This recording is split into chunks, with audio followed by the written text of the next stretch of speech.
It is race day. It's 10 to 7 in the morning and I'm taking a walk down to the train station. Feeling a bit nervous, but I don't know, I actually feel better. I felt more nervous probably last night, but because I've got my gear on now, the bag's packed, it's almost like, well, if I've forgotten something now then it's too late, isn't it? It's going over the strategy in my head, so I'm gonna pretty much try and even split it, I think. So I'm gonna go out and just really try and nail 9-minute miles the whole way around, which should bring me in around 1 hour 58. Because as you probably know, I'm trying to break the 2-hour barrier for the first time. My official PB is 2:18:32. That was at the Vitality Big Half in August last year. Done a lot of training since then.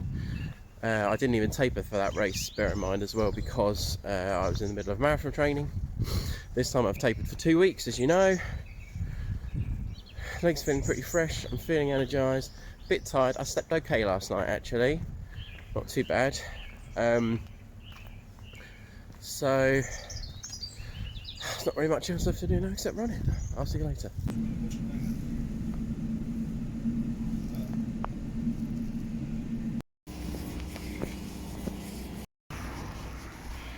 First of the arrows. It's fun. A few people now rocking the high vis.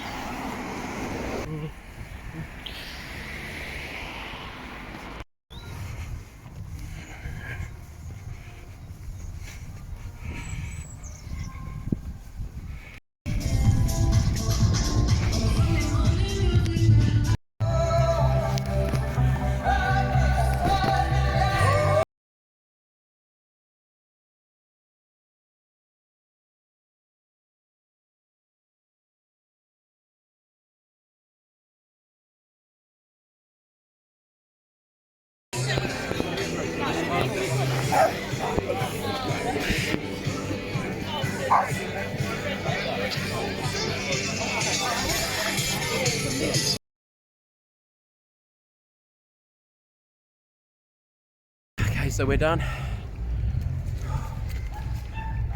Oh, wrong way around. Okay, so we're done.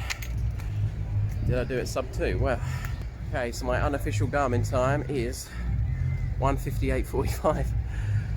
So I need to wait for the official results, but by all accounts, smashed it.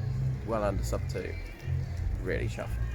Absolutely knackered. Need to go get my bag, get a recovery shake, and then die. Thanks for watching. See you later. Okay, so it's the day after race day. Going out for a very gentle 30-minute recovery jog. Legs are feeling like I did the PB on a half marathon yesterday, but it's okay. I can just about run still. Taking it very easy, as I said. But yeah, feeling good.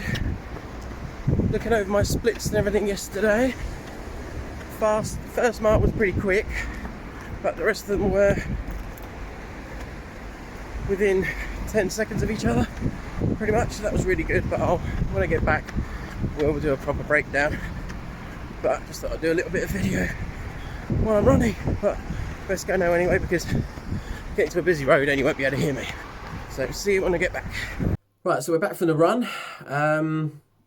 It wasn't as easy as I made it sound at first, so it felt alright at first as I was filming, then I put the phone away and then it got a lot harder. So yeah, my legs just felt like lead today. Really struggled with that run. It was sort of uphill for a bit of it, for about a mile. Not massively uphill, but it's a very gradual, undulating, I believe the term is. And then I just sort of did a 1.5 mile turn around, came back, and even the downhill really wasn't much of a saviour, to be quite honest. Legs were feeling not painful, not even sore, just really tired. It's occurred to me, I've not even told you my official time yet. So my Garmin said that I did the race in 1:58:45. And the official results from the website were 1:58.42. So 3 seconds quicker. Woo! Yeah, just really chuffed with that. That's really, really good. It was not easy at all. I really, really, really had to push myself. But did it. What can you say? What I'll do now is I'll take. I've got Garmin up on my laptop, so I'll just show you a few. Just show you sort of the splits and stuff if you're interested, just to see. You can follow me on Garmin as well. I'll put a link in the description to my Garmin profile. So feel free to follow me on Garmin if you're that interested. But yeah, so here's the splits then. So here are the splits for the race. So the first one is showing an 8:38 mile. That's not, again, see, Strava just takes what it's worked out from the GPS. I lapped on my Garmin at the first mile, and it was around late 8:50s instead, so I'm not entirely sure what that's all about. But then I forgot, I think mile 2 I didn't realise when that was, so I basically just got to go by this. So then 9:05, 9:05, 8:59, and to be honest, most of the laps were 9:06, 9:05. So yeah, 03, 07, 02, 57, 51. I'm not entirely sure what happened there. No, I think I was going through some trees or something in one of the parks, and it was blocking the GPS signal a bit, so it was showing, I think, a bit slower the pace on my watch than actually I was going. So I guess I overcompensated slightly. Yeah, and then the last mile 9:06. So as you can see, not blowing my own trumpet, but again, that first mile is not accurate. Pretty evenly paced, really. I went out there with the aim of don't go any faster than 8:50 a mile, and don't go any slower than 9:10, and that's what I did. There's not a single mile there which is, like I said, that's wrong. A single mile that's under 9:10, and that's why, you know, I came in the desired time. How did it go in general? Well, yeah, I mean, obviously I got the time I wanted, which was good. As you can see, I paced it well. I'd not actually raced very much, to be quite honest. I started running during lockdown, and I've only done about 2 or 3 proper races, I would call them. So there's always a bit of a learning curve with these things as well. So the first learning curve was the fact that I got stuck behind quite a few slow people right at the beginning. The reason for that was I wasn't really paying attention. I bumped into someone about 20 minutes before the race that, well, I didn't know him, but he knew he's a member of my running club, and we sort of chat on Facebook, so he knew who I was. So, and I had my t-shirt on as well from my club. So I was having a chat with him, and we suddenly realised that everyone was sort of lining up in the start corral ready to go. So obviously I didn't get a chance to line up in the starting line in my preferred time. So, you know, like sub 2 there was a time before. So again, I literally had to start right at the back. And I think, you know, a few people did that as well. It wasn't just slow people at the back by any means, but obviously you could see from the lap times it didn't affect me really. And, you know, a lot of the advice I've seen before is, you know, don't stress too much. But there was a point around lap 3 that I got stuck behind slow people, and I really started to stress because I could just see the pace of my Garmin going down to, 10.5 minute mile pace, and I was like, oh, I really need to get on. But we were at the point we were literally just running on a path that was, you could get 3 people abreast at most.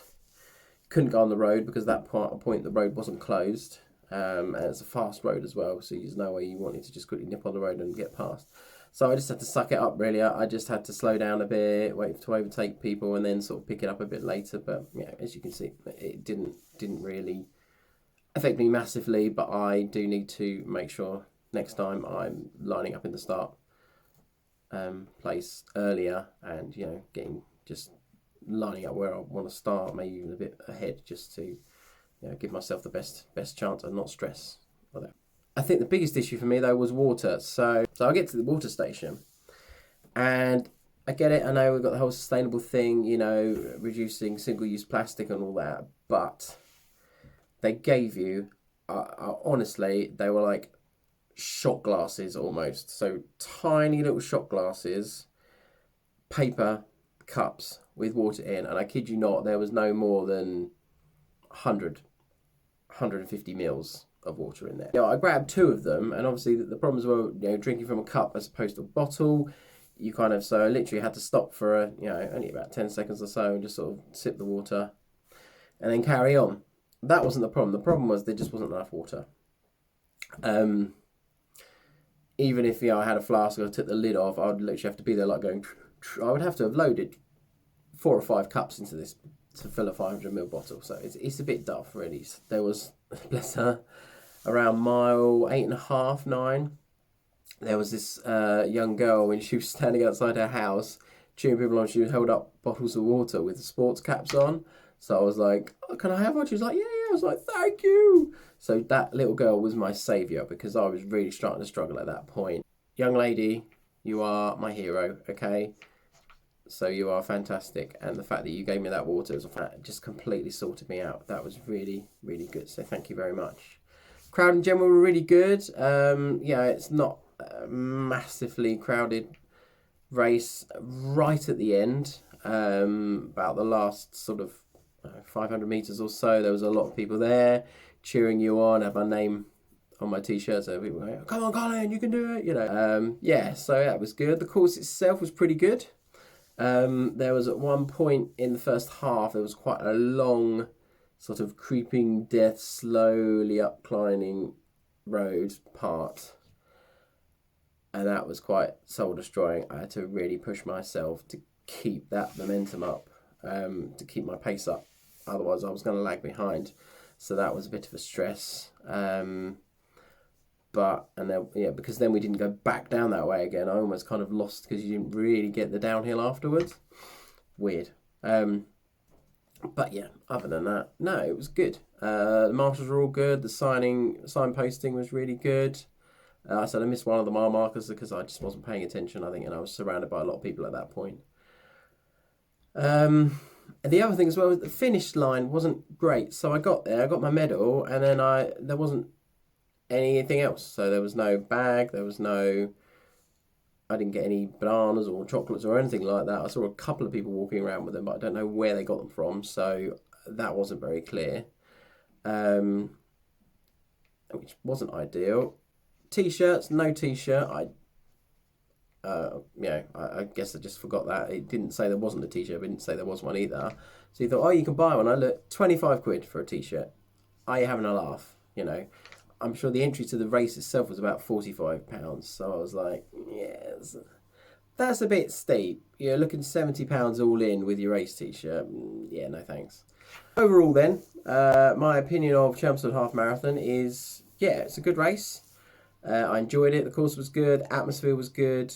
Pricing was all right. But for me, I just think what let it down were the water stations on the course and the start line refreshments as well were pretty rubbish. You got one bottle of water.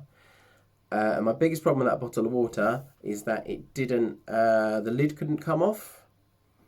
So, for example, you couldn't put an electrolyte tablet in there, or I had recovery shake powder. I couldn't fit it in there at all. I ended up having to get one of my, fortunately I had a spare, I brought a bottle with me in my bag, my drop bag. So once I got to the drop bag, I could then decant it into that. But really, you want something fairly quick after the race to recover. And not the best choice of water bottles, to be honest. So there was just no way, that cap just did not unscrew. I tried with it for ages and it didn't, unfortunately. That was annoying. And again, the provision of the chocolate, I didn't see any chocolate, didn't see any bananas or anything like that. That was a bit naff as well, to be honest.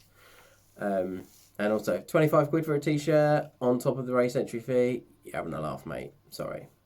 Nah, should be 10, 15 at the most, if you ask me. But overall, would I do the race again? Absolutely. If it falls within my race calendar next year, I will 100% do that race again, because it was good fun and it's nice and local for me as well. It takes me 20 minutes to walk to the train station. train itself is about half an hour, and then it's about another 10-15 minute walk after that to the start line. So yeah, that worked really well. Like I said, bag drop facilities were good. Lots of indoor seating and all that. It's just, yeah, just the water and refreshments. You need to sort that out, Chelmsford, because that was not great. Okay, so anyway, I've probably gone on for long enough. So thanks for watching, guys, and I will catch you on the next one. Cheers.